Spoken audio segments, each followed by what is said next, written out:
So, those of you who may remember the 2008 financial crash will remember that, of course, at the time, the Labour government was in charge.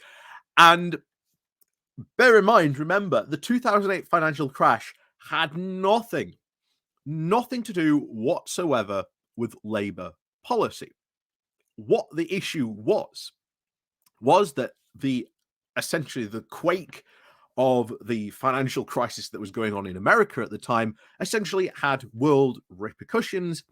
And because, especially the UK, really since the 80s, had made London, and especially the financial sector, such an economic driver of the country, the UK suffered as a whole. And one of the things that came out after the 2008 financial crisis, and it was certainly agreed upon by both, again, Labour and at the time the Conservative Party, that the UK cannot be solely dependent on financial services. And at least the agreement was made that there would be an attempt to move things out. This is why, again, at the time, George Osborne and sort of David Cameron made the big pitch of let's have the Northern powerhouse. And of course, this would eventually become levelling up. But again, as I said many, many times, look, Cameron and Osborne had plans to do something very similar, but they never followed through on it. So why should we expect Johnson and his cohort to be able to follow through on these promises? And of course, we were proved very, very right in this. But we are now seeing efforts by Jeremy Hunt and other Tories to try and tear up more of these banking protections that were put in the wake of the 2008 financial crisis, to at least make sure that if there ever was a similar sort of event to happen, that at least the UK would not be as badly hit. And of course now, well, it looks like, certainly Jeremy is after trying to sort of rip up a lot of these protections, a lot especially of the post-EU ones. And of course, you know what this means, that the banking and probably financial sector may even have less reason to do business with Europe, or in some cases may be completely banned from doing business in Europe. And we've already seen a big drop and reduction in UK financial markets being used by sort of Europeans and European firms. And we've seen firms move from the city of London to places like Frankfurt, Amsterdam, and Paris to move their operations into the EU. And I think very much so, this seems to be a response by Hunt, certainly to try and maybe stop that, but it's not going to happen. As we've said before, it doesn't matter if you drop these reductions or drop these regulations, because Europe still has those regulations. And if you want to trade with Europe in any way, shape, or form, whether it be goods or services, you've got to follow these rules. As I've said before, I work in sort of marketing, and GDPR is massive. If I ever want to do business with a company in Europe, I have to make sure that I am, on sort of the company that, I am with, that we are fully GDPR compliant, or else we can't work with anyone in Europe. So, that's how it works. But anyway, we'll go into this article today to find out more about the plans of Jeremy Hunt and what he plans to try and essentially rip up, and potentially what the repercussions of these getting rid of these rules could be. So before we go diving into this, please do remember to hit that like, share, and subscribe button. And of course, down below, there are links to my Patreon page and an invitation link called Buy Me Coffee, where you can, buy me coffee. And of course, thank you very much to all those people who do help and support the channel. So over we go to the Independent today. The title of Jeremy Hunt launches post-Brexit plan to rip up EU banking red tape. Oh. There we go. So Jeremy Hunt has launched a series of major reforms of the UK's banking industry, announcing plans to rip up red tape and ditch the reams of EU regulations. The Chancellor said that Rishi Sunak's government had a golden opportunity to use Brexit to reshape the financial sector, claiming that Brussels rules were, quote, choking British economic growth. And again, this isn't and shouldn't be a major sector. We should not be reliant on this, and everyone sees that. Every economist says the UK cannot continue just to rely on London's financial sector to be able to do this. It is just sheer madness. It is very much the detriment of every single other of the UK's industries. But back to it. So Mr. Hunt is going to set out a package of more than 30 regulatory reforms in Edinburgh on Friday, vowing to review and repeal and replace hundreds of packages of EU regulations. Promising to seize on Brexit freedoms, he has vowed to change the burdensome EU laws that choke off growth in other industries such as digital technology and life sciences.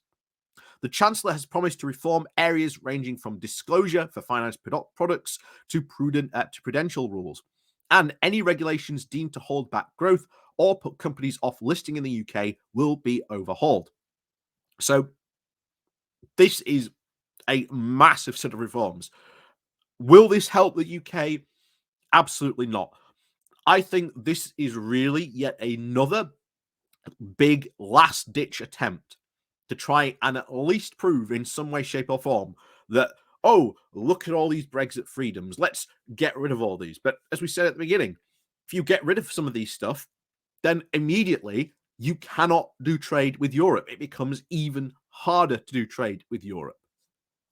And they're our biggest our partners in some of these areas.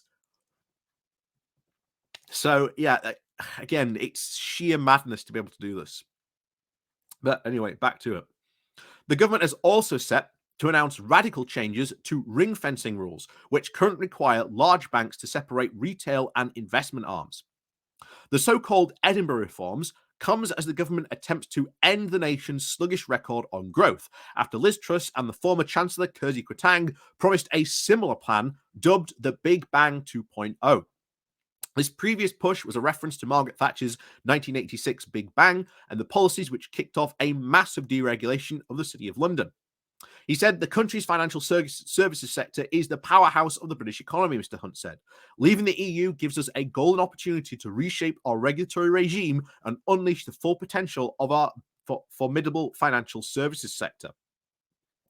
Mr. Hunt, who will meet with the financial chiefs in Edinburgh, said that the government will want an agile, proportionate, and homegrown regulatory regime to help unlock more investment and jobs. The Chancellor also promised to reform the UK's prospectus regime to help stock markets and listings and capital raisers, reforming rules on real estate investments, trusts, and reviewing provisions on investment research. The Chancellor has also revealed a shake-up which will include to commit to a more substantial legislative process on repealing and replacing the Solvency II directive next year, in the hoping of unlocking more than £100 billion of private investment. Mr. Hunt's also issuing a new mandates for the Financial Conduct Authority and the Prudential Regulation Authority as part of his plans to, quote, turbocharge growth. But there are concerns that this deregulation drive could leave Britain's financial sector vulnerable to crashes like the global crisis seen in 2008. Again, that's why most of these rules and regulations exist, because of the 2008 financial crash. And bear in mind, back in 2008, I was still at university, but even I could see like the effect this was having on and where I was and the effect it was having. I saw it. I wasn't in work at the time. Like I say, I was at university, but I could see the effect it was having and how bad it was. And remember, we are still at a potential, especially in rates of pay, where they are not even back at the pre-2008 levels before the crash. We are still suffering from that financial crash. So if for some bizarre reason the Chancellor thinks it's a good idea to undo these things, absolutely not. And remember, there's already rumblings that there could be very much a crash right around the corner. And it will not be good if we are in a recession already and, let's say, another financial crash happens. How bad is our economy going to be put at a cost because of this stuff? It is madness to think about this, but this is the only recourse the Tories have. I know, let's deregulate, because deregulation for some reason is good. And, you know, we won't ignore, all the other things that have happened as to why these regulations exist in the first place. We'll just get rid of them because growth, somehow. We get rid of these and growth magically. It's not how growth tends to work. But back to it. So, Claire Cross, the partner at the Corker Binning law firm specializing in finance, said that the relaxing of these regulations will not, as history suggests, end well. Yeah, that doesn't bode well. Adding that we have already been through one cycle of light touch financial regulation, which ultimately resulted in the 2008 financial crash. Financial Minister Andrew Griffith has denied that the government was pushing too far in easing the rules, telling the Financial Times that it was, quote, absolutely the right time to review the regulatory regime, which came in the aftermath of the 2008 crash. The banking system, I am assured, is in a much better position in terms of balance sheets and understanding of the liabilities that it is managing, Mr. Griffith said. If you know anything about the 2008 financial crash, all that happened was the banks got a slap on the wrist and have really, really since then basically just continued on as normal. So this plan that certainly, Jeremy Hunt and Rishi Sunak have to just basically hope, cross your fingers and hope we get growth. It could all end in a very big disaster. A very big disaster. But back to it. Mr. Hunt last month rejected the Brexit forecasts of his own economic watchdog, saying that he does not accept that leaving the EU will, quote, make us poorer. When asked about the Office for Budget Responsibility analysis predicting a 4% slump in growth in the long term, wiping over £100 billion worth from output, the Chancellor replied, I do not accept the 4%. Well, you might not accept the 4%, but the markets are. And one of the big things we will have to see is certainly what the markets are going to be. But expect there to be certainly in some way, shape, or form, a very significant reaction from the markets about this. I do not think they're going to be happy about this. And it'll be very interesting to see how the banks react to this. All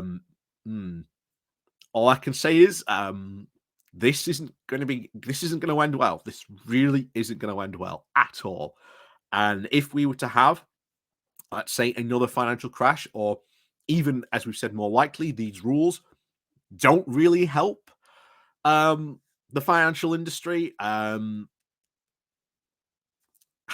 it's not going to be good. It's not going to be good. And as we said at the beginning, there has been for years the message from economists that have been saying we cannot continue to rely on London being the economic driver of the whole of the UK.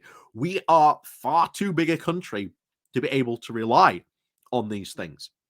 And bear in mind, Edinburgh is like the second biggest when it comes to sort of financial companies. Then I think it's like Leeds and stuff like that.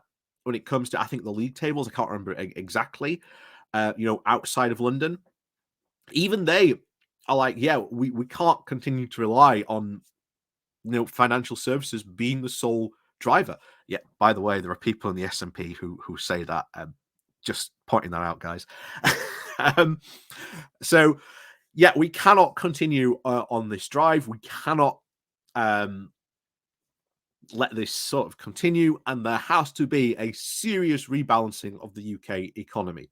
But it seems that the Conservatives certainly aren't interested in that.